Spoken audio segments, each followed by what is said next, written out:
Hey everyone, I'm Dark Quarter, and welcome back to Katawa Shoujo. So last time, the biggest thing that went on was that after visiting Emmy, he ran with her the next day. Then during lunch, only she showed up because Rin got sick. Then we had our first kiss, which was pretty interesting. And then after that, the teacher, Mutu, actually made us an offer. Apparently he thinks we're good at the sciences, so he offered to kind of take us under his wing, and he would help us, find a good university and start a club and all that stuff. So now this is the next day. I wake with a start. Shit, what time is it? A glance at the clock reveals that I've been asleep for nearly an hour. Thank goodness. Emmy's practice should be finishing up soon. I throw on some casual clothes and head for the track. Somehow I get the feeling we won't be doing anything fancy for dinner. Oh, that's right, we were going to go out for dinner too. Emmy doesn't strike me as a very fancy sort of person. Still, I suppose there's a lot I have yet to know about Emmy. Despite our newfound closeness, I still feel like I don't know her as well as I should. Ah well, I have lots of time to fix that. To be honest, I'm looking forward to getting to know her more. I'm so caught up in my own thoughts that I hardly register that I'm already at the track. Emmy is nowhere to be found. I don't even see any signs of the track team. This could be embarrassing. I turn to head towards the girls' dormitory when I hear a shout. Hey, Hisao! That's interesting. Never saw her in that outfit before. I turn around to see Emmy making a beeline for me with a gym bag slung over her shoulder. She's changed into some decidedly more casual clothing, a pair of shorts and an olive green top. Her running blades have been replaced by more realistic-looking legs that probably wouldn't fool anyone. Emmy doesn't seem to care about that, a fact which makes me smile. Hey, you came. I mean, I figured you would, but still. I suddenly find myself wrapped in a rather affectionate hug, and it proves to be impossible for me to keep what must be the world's largest grin off my face. Well, of course I came. I'll be crazy not to, right? And I promise to do it over and over, for as long as you need. Emmy ponders for a moment. That's true. I mean, I'm pretty amazing after all. I shrug in response. I certainly think so. It's an offhand remark, which is why I'm surprised to see that it seems to have caught Emmy by surprise. She blushes and smiles warmly at me before planting a kiss on my lips. Now it's my turn to be surprised. Emmy steps back, resting her weight on her back heel, looking pleased with herself. My brain fumbles for an appropriate response. Or should compliment you more often. Emmy laughs and gives me a playful shove. Jerk. I throw an arm around Emmy's shoulders, and I'm pleased when she immediately leans into me as if it were the most natural thing in the world. So, where to? I'm not actually sure. Where do people go on dates around here anyway? That's a damn good question. I got no idea, even though I've been on plenty of dates around here. I've no idea what to say. Why don't we just head down to the ore mart and grab something portable? Emmy's face brightens at this idea. A picnic. I think you're onto something, Hisao. Emmy snakes her arm around my waist, and we begin to head for the front gate. I'm entirely unsure of what I'm meant to do in this situation, but at least Emmy seems to be equally clueless. Despite the relaxing feeling of being with Emmy, I still can't help feeling a little tense. What if I do something wrong? I'd hate to make an ass out of myself. Well, to be fair, you do that all the time anyway, so I don't think she's gonna mind. The trip to the Aura Mart is accompanied by Emmy's chatter about how practice went. And I noticed as I walked up that it looks amazingly like a 7-Eleven, but it is called Aura Mart, so it couldn't be the same thing. I keep quiet for the most part, merely enjoying the warmth of being around Emmy. We get a few odd looks from passerby, but I don't mind. After all, people never date around here, am I right? We wind up buying some bread and instant noodles, realizing too late that we cannot actually cook the latter in the park. Oh well, I make it for lunch or something. That'll work. The park is located after a brief loss of direction that I blame entirely on Emmy. After all, we've never been here before, so she of course blames me. We find a spot beneath a tree and sit down. I lean back against the trunk. Emmy sits across from me. And even though we have nothing to eat, we're gonna eat anyway. I guess we should have brought a blanket or something to sit on, eh? Emmy shrugs. I don't mind. Neither do I. Even though I suggested a blanket, I really don't mind anyway. Emmy tosses me a package of bread and we dig in. Curry bread. Interesting. I guess I wasn't really paying attention to what I grabbed in the store. Even though I paid for it and everything, I didn't pay attention to what money I had either. Hey, Hisao, you look like your bread's a little spicy. I shake my head, trying in vain to keep an image of manliness. Nah, it's hardly spicy at all. I see. That must be why your face has gotten so red. Yes, exactly. Like a spice has gotten my blood up. Because of disappointment. Emmy laughs and swallows the last of her bread. Well, if you can't handle it, I'll be glad to take it off your hands. Hey, just because you wolfed down yours so quickly doesn't mean I'm just going to give you mine. Emmy mock pouts, causing me to nearly choke on my bread with laughter. Oh, come on, Hisao. I stole your cake, you could at least give me your bread, too. Aren't you supposed to be concerned with making sure I've got enough to eat now? We're dating, you know. Though, Emmy looks troubled all of a sudden. I can't say I feel any different. What do you mean by that? What makes us a date? It's just what we would have done anyway, really. But they should feel different because before, when we had lunch, we were friends, and now we're a level above friends. You sound like Rin. Laughter escapes and Emmy grins. Well, she might have put a thought into my mind. We've talked about that sort of thing before. Really? About me? Not really, just stuff really. Ren thinks that the change of a label from friend to girlfriend seems arbitrary most of the time. Like there's no difference between the two. I can think of at least one, you know. You don't tend to kiss her friends quite as much. For the second time that day, Emmy blushes slightly and giggles. I suppose you're right. Exactly, I'm always right about things like this. Emmy rolls her eyes and chuckles. Guess you're pretty smart, huh? I nod in agreement. Yep. Even Muchi thinks so. He thinks I should go into some scientific study after graduation. Emmy raises an eyebrow. Oh, really? Yeah, I'm thinking I actually might just do that. Really, the more I consider the idea, the more it appeals to me. I make a mental note to look into it a little more closely. So, what do you think I'm doing after graduation? Still planning on running? Emmy shrugs, seeming almost a bit hesitant. I don't know. If I'm good enough and I can find a team, I guess. You mean you aren't sure? I haven't really thought about it, to be honest. Really? You probably should, you know. Graduation isn't that far off. Emmy fidgets a little nervously. Yeah, well, it's far enough, right? Besides, I've got other things to think about. There's a mischievous flash behind Emmy's eyes, and I suddenly find myself gloriously pinned against the tree. Like making sure this is a real date, right? I mean, if we don't kiss, then it's not a date at all, right? I suppose so. Strawberries and curry. Not the best combination, but I don't think I mind. Emmy sits back on my legs and grins again. There, science will approve, right? I have the oddest mental image of Muchi nodding seriously and making a mark on some checklist. I can't help laughing at the idea.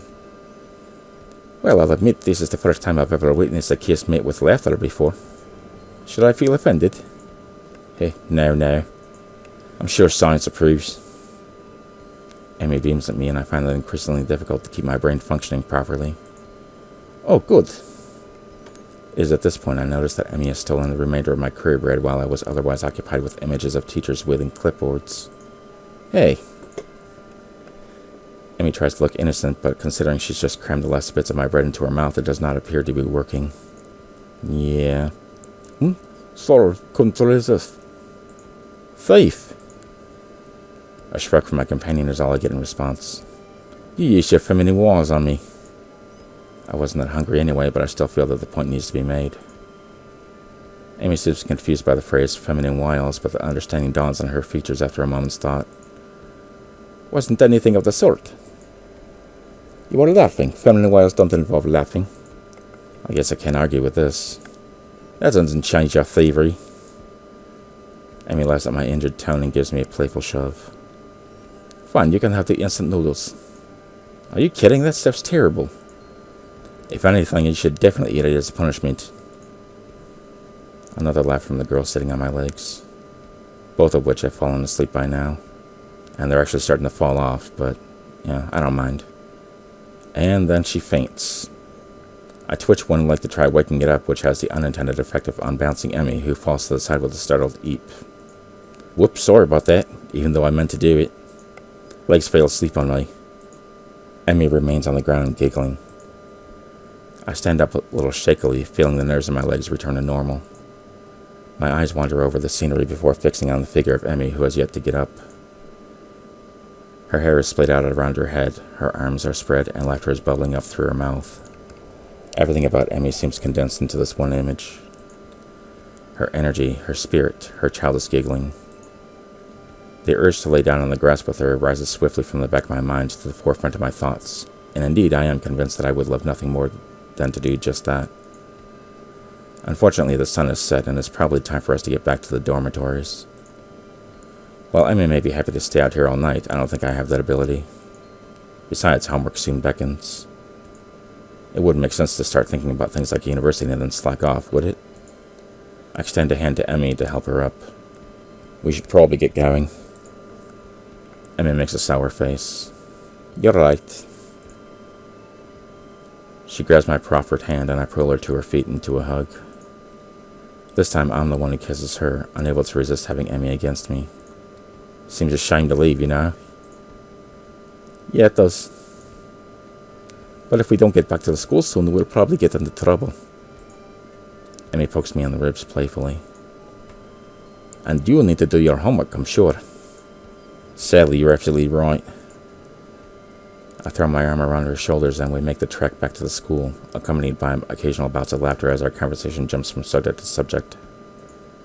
Everything from running to school to the peculiar way that one of the cafeteria workers smells. You guys haven't been to the cafeteria enough to know how much they smell. All too soon we find ourselves outside of the girls' dormitory building. Well, I guess I'll be going then. Guess so, huh? Emmy grins at me again with that mischievous look. Are you going to be able to survive without me? I laugh. I'm sure I'll manage. Not terrible. Aren't you supposed to say something like, I'll be counting the seconds you are away? Nah, I don't think so. Emmy pulls me down to a quick goodbye kiss and steps back, looking unexpectedly shy. Thanks for dinner. I really had fun. Honestly, I did. So did I. I think we shall have to do it again sometime. Emmy laughs at my deadpan delivery and nods. See you bright and early tomorrow morning, right? You've got to run out of bread after all. Of course, despite the fact that you ate most of it. Yes, despite that. See you later, Hisao. As Emmy turns to head inside, I notice something weird. Something so weird that I'm surprised I didn't notice it earlier. She's limping slightly, favoring the left leg. Hi, Emmy. Is your leg okay? Emmy looks confused, or at least fakes confusion. What are you talking about? Your right leg, you're limping. There's the briefest flash of concern on Emmy's face. Either she didn't want me to know, or she didn't think I'd noticed, or I prefer to think she just didn't realize it. Oh, that. She shrugs casually. Must have gotten knocked a little out of alignment during the picnic. No idea what would have caused that, of course. I think back to being pinned out of the tree. Ah. You should have told me. We could have stopped and fixed it, you know. Emmy waves a hand airily. No, it's not that big of a deal. Don't worry about it, okay, Hisao? It's fine. Why do I get the feeling that she's convincing herself as well as me? I don't know. Press Emmy or let it rest? Oh, I'm kind of concerned. I think I'm going to press Emmy. Because I'm kind of concerned about that. It's not good. Especially if she's running. Are you absolutely sure? You don't want to go ahead and adjust it before heading up the stairs? You could get hurt if you don't, right? I said that was fine, Hisao. Seriously, don't worry about it. I've got some experience in these matters after all. Yeah, I suppose so. Emmy grins reassuringly. Honestly, Hisao, I appreciate the concern, but I really am okay. Now really, I need to get going. Your attempts to keep me around are doomed to fail. Of course. Just prolong the goodbye, I suppose. Another grin lights up Emmy's face. Good night, Hisao. Good night. As she limps inside, I feel myself hoping she's okay despite her assurances that she's fine. I think I can call this a successful first date. Hell, any day that ends with Emmy pinning me under the tree to kiss me can't be bad, can it?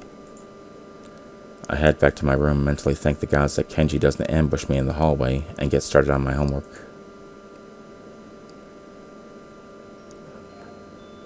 Katawa Shoujo, brought to you by Mayo, the Treat of Champions. The morning is far too early for my taste. It doesn't help that I had trouble sleeping last night. There were simply too many things to think about. My mind refused to slow down. Instead, I replayed the rooftop, the park, and everything else over and over in my mind. There's a small part of my mind that is still paranoid that this has all been some kind of a joke. That I'll meet up with Emmy at the track and she'll act like nothing happened yesterday. Pushing these thoughts to the back of my mind, I throw on my running clothes and open the door. Emmy's waiting for me with her usual smile. You're late. Or at least you're not early today. Not being early is not the same as being late. Are you tired or something? I find myself ruefully rubbing the back of my head. Something like that, yeah. Lots to think about and all that. Emmy giggles at my mild understatement. Yeah, I didn't sleep that well either. I was actually glad you weren't early, because I wasn't early either. I wonder if the same thing kept us awake. The image of her weeping face passes through my mind. What kept you up? Emmy's expression falters, but she quickly notices my curiosity and forces a smile. Nothing important. She's obviously not telling me something. The question is, should I press the issue? Something's clearly been bothering her for a while. I want to help her, but it would just come off as me being nosy. She gotta know I care about her, though. You sure? If something's bothering you, I'm here to help you sort it out. Emmy laughs then, but it's not her usual laugh. There's an edge to it that seems almost bitter. Sort it out? I'm not sure it can be sorted out, Hisao. An almost grim smile crosses her lips. It's like a smile of resignation. I don't think you could help me anyway. That hurts. I don't want to say that it hurts to her, but it does. Doesn't she realize I want to be there for her when things go wrong? Well, I won't push you no matter. But I'm here for you if you decide later that you'd like to talk about it. It might help. I can see the debate raging behind Emmy's eyes. It seems like she wants to tell me, but she's not sure whether or not she can. Hey, forget about it for now, okay? We got running to do. The mention of running, something that she can handle, it brings Emmy back to her usual self. Right. Hurry up and stretch out, Hisao.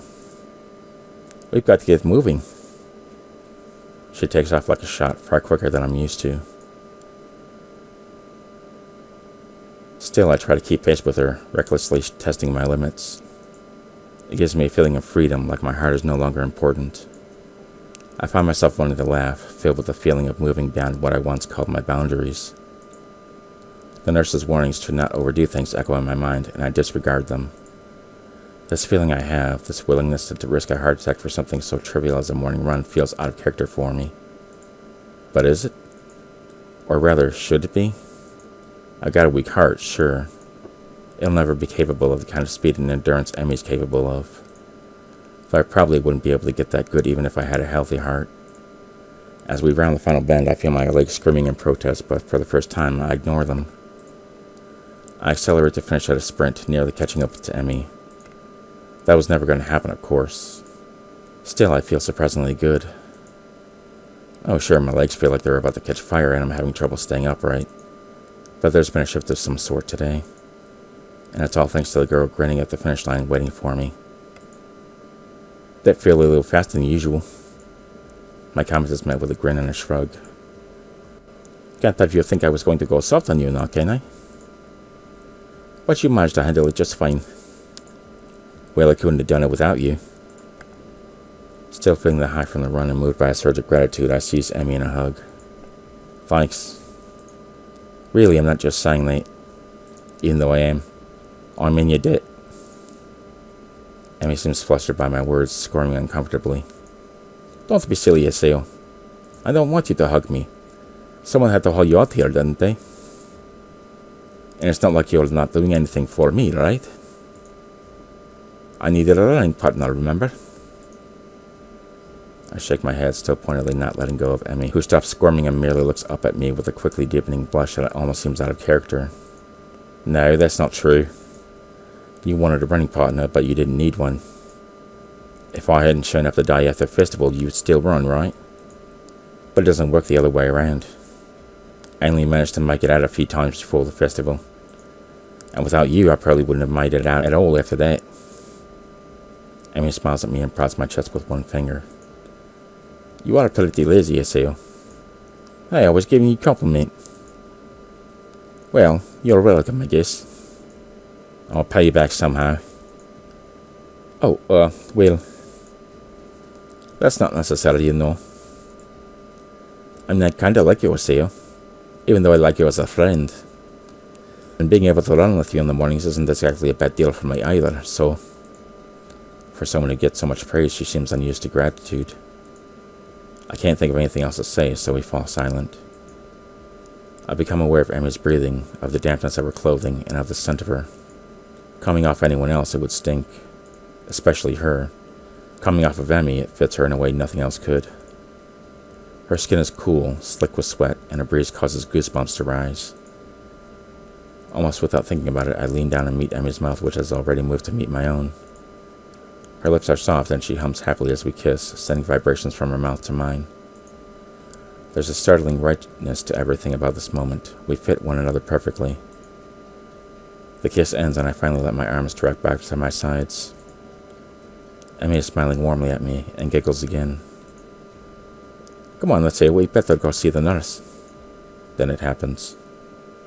As she turns to begin walking, she gives out a tiny yelp and stumbles forward. Emmy! I leap to steady her and notice with some concern that she's favoring the same leg as last night. Your leg? Emmy seems panicked and pushes away from me. It's fine. My expression must seem hurt because she hastens to apologize. Sorry. Didn't mean to push you like that. I was just... She stumbles for something to say. It's nothing, really. Hi, don't worry about it. She's so flustered I decide to shrug the whole thing off. Now I'm actually getting worried. But there's a cold feeling in the pit of my stomach now that won't go away. I tried to step in and help her, and she pushed me away. Smiling, I shoved those thoughts to the back of my mind and concentrate on Emmy. I just don't want you getting hurt out, that's all. You don't have to worry about me, honest. I'm fine. Yes, you say that, but I don't believe you. Why won't you tell me what's wrong? It's like she gets offended by my trying to help. What am I supposed to make of that? I'm still trying to sort out what happened on the track as we arrive in front of the nurse's office. Emmy raises her hand to knock, hesitates and turns to me, smiling guiltily. Hey, can you do me a favor? Of course. Can you tell the nurse that I'll see him later? I just remembered that I've got some stuff to take care of before class. So I really need to get moving. I peer at her closely and she fidgets under my stare. Yeah, she's clearly just avoiding the nurse. That leg of hers. Well, whatever. I said I'd help and so I will. But I'll make damn sure she sees the nurse before the day's out. Yeah, okay, I'll let him know. Emmy looks like I've just given her a pony on Christmas. Thank you so much. You're the best, Hisao. I'm rewarded for my complicity in her lie by a kiss that makes it all worth it, or so I tell myself. As Emmy heads out of the building, trying hard not to let her limp show, I knock on the door of the office. Ah, Hisao, come on in. Alright, well, I think this is a good time to stop. Kinda getting worried about Emmy, though. She says her leg's fine, but obviously it isn't. I'll have to deal with that next time, I guess. So anyway, thank you guys for watching, thanks for being cool, and I'll see you next time.